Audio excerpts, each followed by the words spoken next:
สบายดีพ่อแม่พี่น้องมาต่อ EP 3กันเลยการล้างหน่อไม้ก็มาฮอดแล้วฮอดห้องฮอดเทินฮอดซ่านแล้วเฮาก็มาทำการล้าง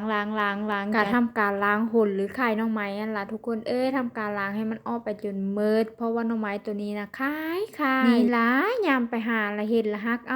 าบ่คิดเห็นตอนมาฮอดห้องเนาะทุกคนณตอนนี้ข้อยก็สิชวนสาวตาดำน่ะมาใบ้ซอยมาแกะซอยเพราะว่าถ้าให้ข้อยเฮ็ดผู้เดียวโอ๊ยบ่ได้หลับบ่ได้นอนมื้อมื้อมื้อคืนแล้วมื้อนี้นะมื้ออื่นก็ต้องตื่นมาเฮ็ดงานอีกก็เลยทำการโทรไปหาสาวตาดำว่ามาใบ้ซอยข้อยเด้อบัดแล้วข้อยสิแบ่งหน่อไม้ไปให้แกงดอกผู้ใดมีการตอบแทน มาใบ้หน่อไม้ซอยก็ต้องมีค่าจ้างแน่ละเนาะข้อยก็สิทำการใส่ถุงยางให้เพิ่นนั่นล่ะไปแกงหน่อไม้สดๆหน่อไม้ไหลบอกได้เลยว่าแกงก็แซ่บส้มดาก็บ่ได้ใบ้ดอกมื้อนี้ดาก็สิทำการล้างหน่อไม้อยู่ในห้องน้ำพู้นล่ะล้างข่ายล้างโหนมันออกจนหมดเวลามาใบ้มาอิหยังมันก็สิบ่ละเคยข้างบ่แม่นบ่คายปานใด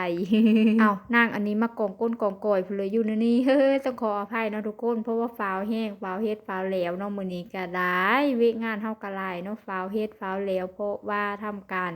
ใบแล้วก็สิไปนึ่งไปเฮ็ดดองเด้ระหว่างที่แกะที่ใบหน่อไม้อยู่นี่สามีเพิ่นก็ทำการมากินข้าวกินน้ำเพิ่นก็สิเฮ็ดเวะโครงการแต่มื้อคืนวันเสาร์แหละทุกคนต่อยาววันอาทิตย์เลยสามีก็เลยบ่ได้ไปหาหน่อไม้บ่แม่นดอกถ้าบ่ได้เฮ็ดงานก็บ่ได้ไปหาคือเก่าเพราะว่าสามีค่อยบ่มักในการหาหน่อไม้แต่ว่ามักกิน แต่ดาก็ว่ายังบ่ได้หลายเพราะว่าถ้าเว้าถ้าจมไปเพิ่นสิบอกว่าค่อยบ่ได้แต่งให้เจ้าไปเจ้าอยากไปเองเฮาก็เลยทำการเงียบๆไว้ก่อน เพราะว่าสามีเคยเว้าแล้วทุกคนถ้าเจ้าอยากไปหานะไปหาโลดแต่ถ้าเจ้าให้ค่อยไปนะค่อยบ่ไปแต่ค่อยบ่ได้เฮ็ดเจ้าไปแล้วว่าบัดซี้ค่อยก็เลยค่อยมักค่อยอยากไปก็เลยบ่ได้จมบ่ได้เว้าอีหยังเฮาก็เลยทำการไปแล้วทุกคนจะได้เจ้าของมักของเจ้าของเนาะมักไปหามักเฮ็ดน่ะเด้จ้าพอได้ครบได้กินสาวตาดำผู้นี้กับคนที่เฮ็ดงานโรงงานนำกันนั่นล่ะทุกคนเพิ่นเป็นคนลาวคือกันคนลาวปากเซ่เพิ่นอยู่นครหลวงปากเซ่บ่แม่นอยู่ปากเซ่นั่นล่ะอยู่ไสก็บ่ฮู้ข้อยก็บ่เคยไปจักเทื่อปากเซ่เว้าก็เว้าผิดเว้าถูกตัดภาพมาตอนนี้เบิ่งทุกคนอันนี้ดาก็สิเลิกมาต้มไว้ต้มจำแจ่วล่ะต้มไป2หม้อเลยและตัวนี้ที่เฮาใบ้เฮาก็จะเอ็ดดองและส่วนตัวนี้เฮาก็สิใบ้ไว้แกงกินแซ่บ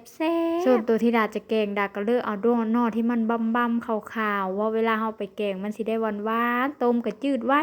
ทุกคนนอแบบนี้นะบอกได้เลยว่าถ้าไปหาหน่อไม้ในใจดันอยากเลือกเอาแต่นอแบบนี้แต่ว่าเฮาเฮ็ดดองเฮาต้องหาเอามันแก่ๆแน่เพิ่นเว้าได้อย่านะหมู่เจ้าอย่าโถงคอยเด้อมาแต่ป่าหน่อหน่อไม้ก็ยังบ่ทันได้อาบน้ำอาบในดอกเพราะว่ามีคนมาซอยเฮาก็จะฝ้าวเฮ็ดให้มันแล้วนั่นนะเดี๋ยวเฮาสิไปอาบน้ำอาบในอ้าวค่อยมาซอยเพิ่นบ่มาเฮ็ดซอยค่อยแต่เพิ่นก็บ่ได้เว้าดอกเพิ่นก็บอกว่าสาวตาดำว่าเจ้าคือบ่ไปอาบน้ำก่อนเดี๋ยวสิคันคายได้ค่อยว่าโอ๊ยเฮ็ดให้มันแล้วบาดเดียวแล้วไปอาบทีเดียวเลยตัดภาพมาตอนนี้หน่อไม้เฮาก็ได้ใบเสร็จเป็นที่เรียบร้อยแล้วณตัวนี้ก็สิเอาไว้แกงเบิ่งแน่ทุกคนเนาะตะปุตะปุ้ยอยู่เป็นตาฮักขาวอสุอสวยโอ๊ยเห็นแล้วแล้วก็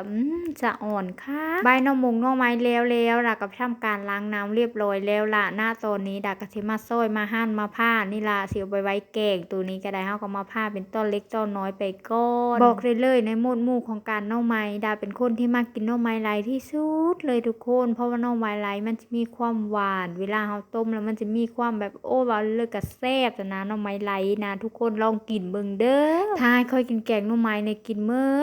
เว้นกินตลอดก็คือว่าได้ถ้าแกงแล้วเฮาเอามาอุ่นก็คือว่าแห้งแซ่บได้ทุกคนแกงหน่อไม้นะบอกได้เลยว่าณตอนนี้ก็ผ่าเสร็จเรียบร้อยแล้วโอ้ยจังแม่นงามจังแม่นสะอ่อนสิไปทำการต้มแกง